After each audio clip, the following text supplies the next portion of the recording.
Every decision I've taken has been about putting the country I love first. That is why I will resign as leader of the Labour Party. Been a big week in British politics. Keir Starmer is out, or will be out very soon, and it looks inevitable now that Andy Burnham will be the next Prime Minister. There may be a contest which ensures it doesn't happen until September, but let's be honest, the most likely thing to happen is that it will be done and dusted by the 16th of July when nominations close, and he is likely to be the only person on the sheet. So will be coronated, whatever you like to put it, on the 17th of July as a new PM. There are all sorts of issues in his inbox, who's going to be his cabinet, who's going to be his chancellor, all sorts of things he needs to work out. But one of the big questions, possibly the biggest question he will have to answer, is on foreign policy. And that will be, what will his relationship be with Donald Trump? How will he deal with the most combative, combustive and unpredictable presidents of the United States of America that any British Prime Minister has had to deal with? There have been ones who have had problems. There is nothing like Donald Trump. Now, Keir Starmer 18 months ago took a very deferential attitude, virtually prostrated himself before Trump, and it worked. Other world leaders copied and followed suit until Mark Carney came along and says, no, I'm not having that, and stood up to Trump. Mark Carney, of course, Prime Minister of Canada now, former Bank of England governor, though. And there was a shift of opinion with Carney. But it worked for Starmer. It was the right thing to do at the time. It gave Britain a trade deal of sorts. It helped deal with the tariff issue a lot better than other countries.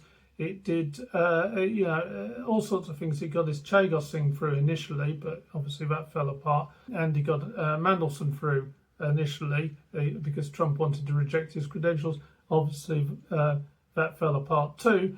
And so did the relationship in the end. There are lots of snide comments about free speech, socialism, and not drilling for North Sea oil and gas. The question is, will Andy Burnham follow a similar route?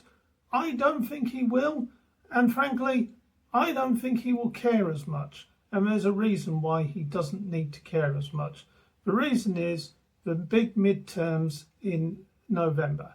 So the first, taking it back 2 months, the first time they're likely to meet is at the UN General Assembly in late September in New York, and they're likely to have a meeting then. That will probably be their first time together. But the next meeting is at the G20 in Florida.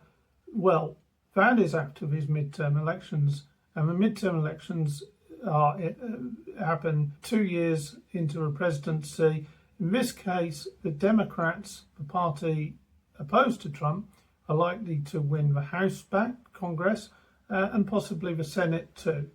It's going to be really bad for the Republicans, Trump's party, and his MAGA supporters.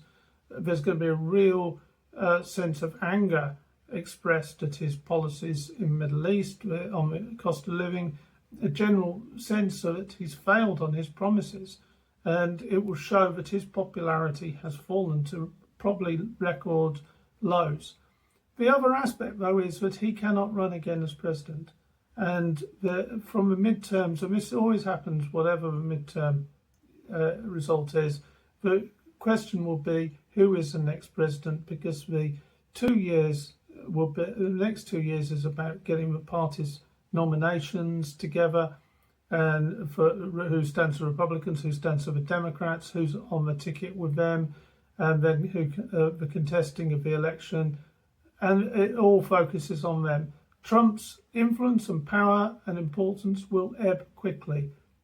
This is the period of a presidency that's always called a lame duck presidency, and Trump's will be no different. So actually, Andy Burnham will not have to repeat the tactics of Keir Starmer, and he probably won't even worry about it too much. His focus may be more on getting to know Marco Rubio, the Secretary of State, front-runner for the Republicans, or Gavin Newsom, Governor of California, front-runner for the Democrats, or other people. He will, of course, have to, though, have an important relationship with President Trump until he completes his presidency, because there are still things Trump can do. He can still spark a war in the Middle East again. He can still play around with tariffs and cause all sorts of mayhem. And he won't be short of Truth Social posts, especially about Britain. You know, he feels a particular strong link with Britain because of his mother being Scottish, but also because he's friends with Nigel Farage. And he's likely to try and support Nigel Farage. Andy Burnham will no doubt be hoping that his natural charm and empathy and, you know, high levels of emotional intelligence will get him through, as it has done with so many other people. Trump may like that. He may like the celebrity style that Burnham poses. He may respect that. He may just find it irritating. He certainly will be not happy that Burnham will likely keep up the oil and gas policies of Ed Miliband. He might even make Ed Miliband Chancellor, which would be a definite slap in the face of Trump, given what he said. It'll be interesting if Burnham moves at all on any of the free speech issues, but Trump will see him as a dyed-in-the-wool socialist on his economic plans to end trickle-down economics and tear up the 40-year consensus on economics. So there's plenty of room for disagreement there. And my suspicion is that Trump will actually become more and more pro-Farage and more interventionist in that respect. Burnham will probably use it for his own advantage, actually, and as I say, not worry so much about his relationship with Trump and prioritise his relationship with America instead. Transatlantic relationship is ever going to be important, and that won't go away for either side.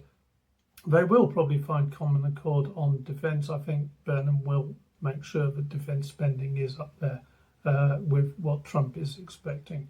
So the one thing I would say, though, is Donald Trump, the most unpredictable president ever.